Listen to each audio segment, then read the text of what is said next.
XYZ Limited, a company based in India, manufactures very high quality modern furniture and sells to a small number of retail outlets in India, Nepal. कह रहा है कि एक company है, Indian company XYZ limited, ये काफ़ी high quality के furniture बनाती है, ठीक है, और ये अपने इंडियन और नेपाल आउटलेट्स इन दोनों में बेचती है। अब आगे इसने क्या रखा है ना कि अब धीरे धीरे क्या हो रहा है, कस्टमर ना प्राइस सेंसिटिव है, तो मार्केट में ना कस्टमर क्वालिटी पे ज़्यादा ध्यान नहीं देता, कस्टमर प्राइस पे ज़्यादा ध्यान देता है, तो ये भी अपना जो कॉस्ट है वो कम करना चाहती है। तो इसके लिए उन्होंने क्या किया ना कि एक तरीके से ये समझो कि इसने जो XYZ लिमिटेड है, इसने नेपाल के अंदर एक तरीके से समझो यूनिट खोल दिया, ठीक है। अब यूनिट से इसको कैश फ्लोज हो रहे हैं, तो हमें क्या करना है, उन कैश फ्लोज का इधर नेट एस्टिमेट अपने को दे रखा है इंडियन रुपीज़ में और नेपालीज करेंसी में, दोनों नॉमिनल टर्म्स में दे रखा है, रियल टर्म्स में नहीं दे रखा। देखो IFM वाले चैप्टर में ना जो कैश फ्लोज हैं वो बाय डिफ़ॉल्ट हम नॉमिनल टर्म्स में ही मानते हैं, IFM वाले चैप्टर में सिर्फ, ठीक है। तो अगर आपको कहीं पे नहीं दे रखा है कि कौन सी टर्म्स में, तो आप उसको बाय डिफ़ॉल्ट नॉमिनल टर्म्स में ही मानना। यहाँ पे तो वैसे हमें दे रखा है कि नॉमिनल टर्म्स में, बाकी नहीं देता तो भी हम इसे नॉमिनल टर्म्स में ही मानते हैं। आगे कह रखा है कि जो नेपाली करेंसी में जो आउटफ्लो हुई है, वहाँ पे जो भी हमने रिटेल अपना बड़ा बनाया है, जो भी किया है, उसमें 25,000 नेपाली करेंसी हमारे खर्च हो गए ईयर 0 पे, यानी ईयर 1 के बिगिनिंग पर। और ईयर 1 के एंड पे जो कैश इनफ्लो हो रहा है वो 2.600 millions Nepali million, 3.8 million Nepali currency में हो रहा है ये, और इंडियन में भी कुछ हो रहा है, यानी एक ही प्रोजेक्ट से हमें इंडियन रुपीज़ में भी इनफ्लो हो रहा है और एक ही प्रोजेक्ट से हमें नेपाली करेंसी में भी क्या हो रहा है, इनफ्लोज हो रहा है। आगे क्या कहता है कि जो XYZ limited evaluates all investments by using a discount rate of 9% per annum. All Nepalis customers are invoiced in Nepali currency. Nepali currency cash flows are converted to Indian rupees at the forward rate and discounted at the Indian rate. कह रहा है कि जो XYZ limited है ये क्या करती है, ये जितने भी कैश फ्लोज है ना उसको 9% के रेट से डिस्काउंट करती है और उसके बाद इवेल्युएट करती है कि ये जो इन्वेस्टमेंट है ये करने लायक है कि नहीं है। अब देखो यहाँ पे हमें डिस्काउंट रेट 9% दे रखा है, बट इसके साथ कुछ नहीं बता रखा कि ये होम करेंसी का है कि फॉरेन करेंसी का है, ये डोमेस्टिक का है, मतलब सॉरी नॉमिनल वाला डिस्काउंट रेट है या रियल वाला है।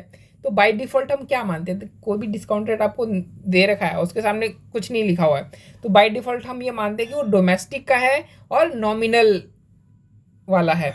तो ये डिस्काउंट रेट कौन सा हुआ, डोमेस्टिक का और नॉमिनल वाला हो गया, ठीक है। फिर आगे कहता है कि जो नेपाली करेंसी के जो कैश फ्लोज होते हैं ना उसको हम सबसे पहले क्या करते हैं, देखो उसको सबसे पहले हम कन्वर्ट करते हैं इंडियन रुपीज़ में और फिर उसके ऊपर डिस्काउंटिंग रेट लगाते हैं, ठीक है। तो NPV हमें किस तरीके से निकालना है, तो NPV देखो हमें दो कैश फ्लोज आ रखे हैं, ठीक है। जो इंडियन जो कैश फ्लोज आ रखे हैं, देखो ये कैश फ्लोज तो नॉमिनल टर्म्स में हमें दे रखा है। इंडियन वाला जो कैश फ्लोज है ना इसको हम क्या करेंगे, इसको हम डिस्काउंट कर देंगे सीधा, इसको हम डिस्काउंटिंग रेट से इंटू करके प्रेजेंट वैल्यू निकाल देंगे। लेकिन ये जो नेपाली करेंसी है ना इसको पहले हम क्या करेंगे, इसको पहले हम कन्वर्ट करेंगे इंडियन रुपीज़ में और फिर उसके बाद उसके ऊपर डिस्काउंटिंग रेट लगाएंगे। ये बंदा ये चीज़ कहना चाहता है। फिर सेकंड में क्या कहता है, यानी एक तरीके से ये होम करेंसी अप्रोच फॉलो करने के लिए बोल रहा है। होम करेंसी मतलब जब हम जो फॉरेन करेंसी में जो कैश फ्लोज होते हैं ना, जब हम उसको अपनी इंडियन करेंसी में जब कन्वर्ट करते हैं तो उसे हम होम करेंसी अप्रोच कहते हैं। तो यानी एक तरीके से ये इनडायरेक्टली हमें होम करेंसी अप्रोच फॉलो करने के लिए बोल रहा है।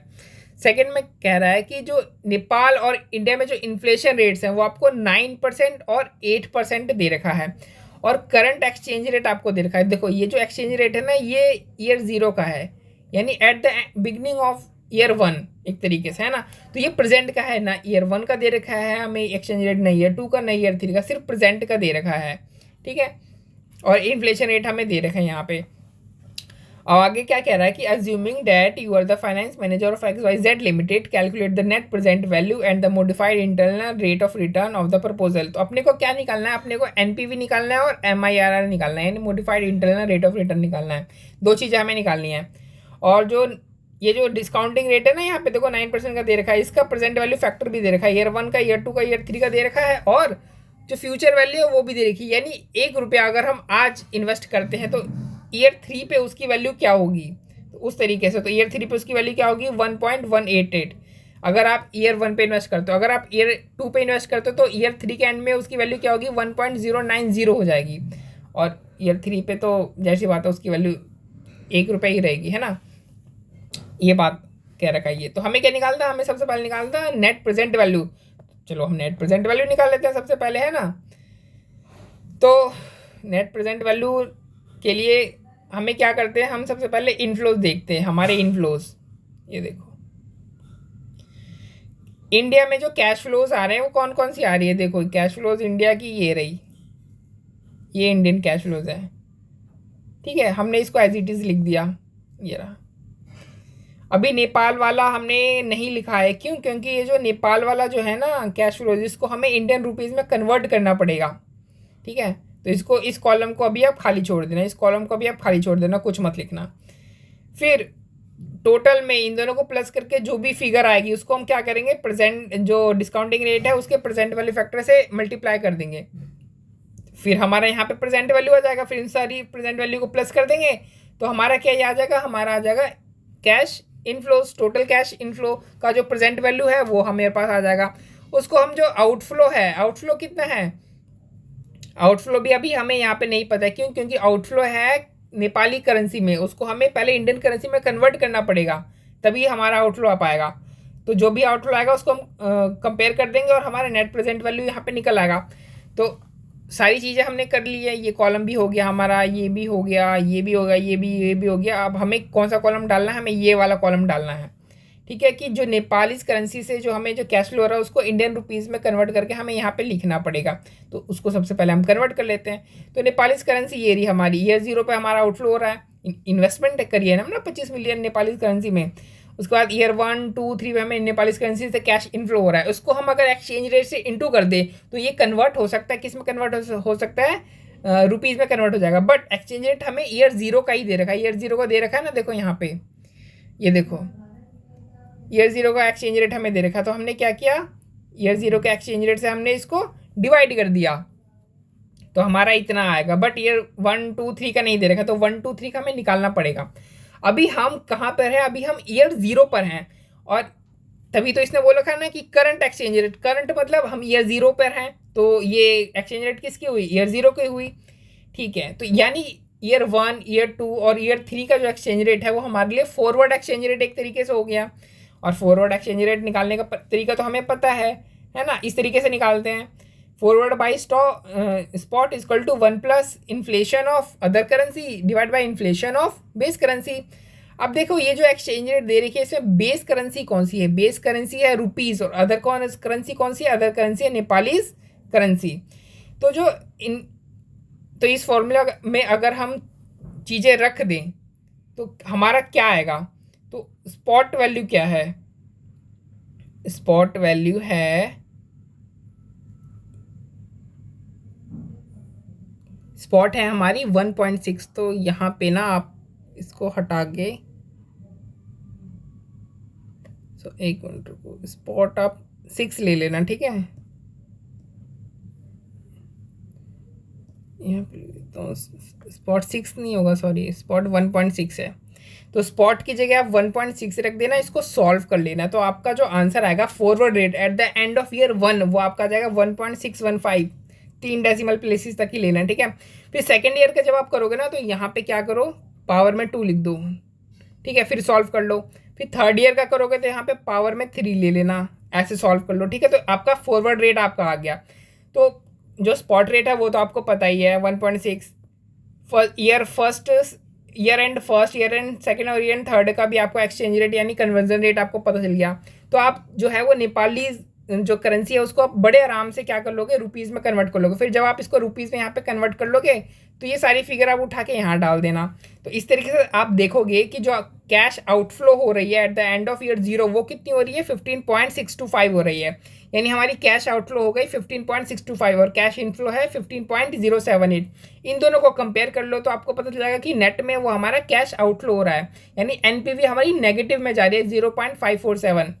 तो हमें एनपीवी निकालना था, एनपीवी हमने निकाल लिया। अब हमें निकालना था modified internal rate of return, तो हम वो निकालते हैं। तो देखो जो modified internal rate of return होता है ना उसका फॉर्मूला ये होता है, ठीक है, terminal cash flow by initial outlay under square, ये सॉरी अंडर रूट और इधर 3, ठीक है, ये n, सॉरी 3 n, ठीक है, और n मतलब कितना पीरियड है, और -1। तो आप इसको अंडर रूट को आप इस तरीके से भी लिख सकते हो, ब्रैकेट करके 1/3 भी लिख सकते हो, ठीक है। वैसे तो आप क्या लिखते हैं, आप ऐसे लिखते हैं ना 19.53/15.625, तो इसको आप इस तरीके से भी लिख सकते हो। और इसको तो पता है आपको, इस जो पावर जब डिवाइड में होती है तो उसको किस तरीके से सॉल्व किया जाता है, ठीक। और -1 तो आंसर करोगे तो आपका कितना आ जाएगा, ये आ जाएगा। बट ये आया कैसे, इनिशियल आउटले तो आपको पता है ये कितना है, 15.625 का इनिशियल आउटले है।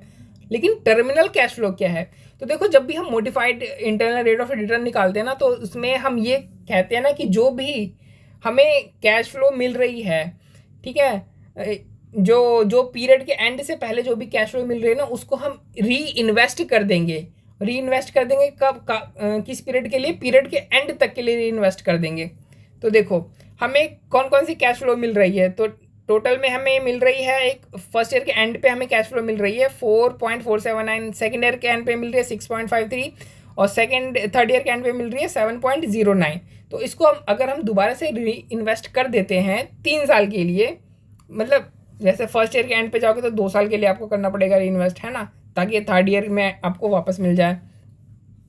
तो खैर ये तो इनिशियल आउटलो हो गया। तो फर्स्ट ईयर के एंड पे जो आप 4.479 जो आपको मिला है उसको आप इन्वेस्ट करोगे, तो ईयर थर्ड में उसकी क्या वैल्यू हो जाएगी, वो देखो आपको यहाँ पे दे रखा है कि ईयर फर्स्ट के एंड पे अगर आप ₹1 इन्वेस्ट करते हो तो उसकी फ्यूचर में वैल्यू कितनी हो जाएगी, 1.188। तो अगर ₹1 इन्वेस्ट करते हैं उसकी वैल्यू 1.188 हो जाती है। तो अगर हम 4.479 इन्वेस्ट करेंगे तो उसकी वैल्यू कितनी हो जाएगी, तो इंटू 1.188 कर दो, यानी 5.32। अच्छा, जो सेकंड जो इन्वेस्ट करोगे उसकी वैल्यू क्या हो जाएगी ईयर थर्ड पे 7.12, और जो थर्ड है तो थर्ड में तो क्या इन्वेस्ट करोगे, थर्ड ईयर के एंड पे तो आपको मिली है तो उसकी वैल्यू तो वही रहेगी, है ना। यानी फर्स्ट ईयर के एंड पे जो 4.479 मिला उसको इन्वेस्ट करोगे तो उसकी वैल्यू ये हो जाएगी, सेकंड ईयर पे मिलेगा तो उसकी वैल्यू हो जाएगी, और थर्ड ईयर एंड पे तो आपको मिली जाएगी। थर्ड ईयर के एंड पे तो आप दोबारा से इन्वेस्ट कर ही नहीं सकते हो। तो यानी जो टर्मिनल जो आपकी कैश फ्लो हो रही है वो कितनी हो रही है, 19.53। तो आपने ऊपर में लिख दिया टर्मिनल कैश फ्लो की जगह 19.53, और कैश आउटले आपको पता ही है कितना है, ठीक है। और 3 साल के लिए हम कर रहे हैं, पीरियड हमारा टोटल कितना है, 3 साल का पीरियड है ना, तो 1/3, ठीक है, और -1 इसको सॉल्व करो तो आपका आंसर कितना आएगा, 7.72%। यानी जो modified internal rate of return है वो आपका 7.72% आ रहा है। तो ये क्वेश्चन को थोड़ा सा होने में समय लग गया, मतलब क्वेश्चन तो बहुत ही इजी है बट इसमें चीज़ें थोड़ी थोड़ी मिसिंग है, वो अपने को चीज़ें निकालनी है बस, और कुछ नहीं है इसमें। बहुत ही ईजी सा क्वेश्चन था, आपका हो गया है क्वेश्चन।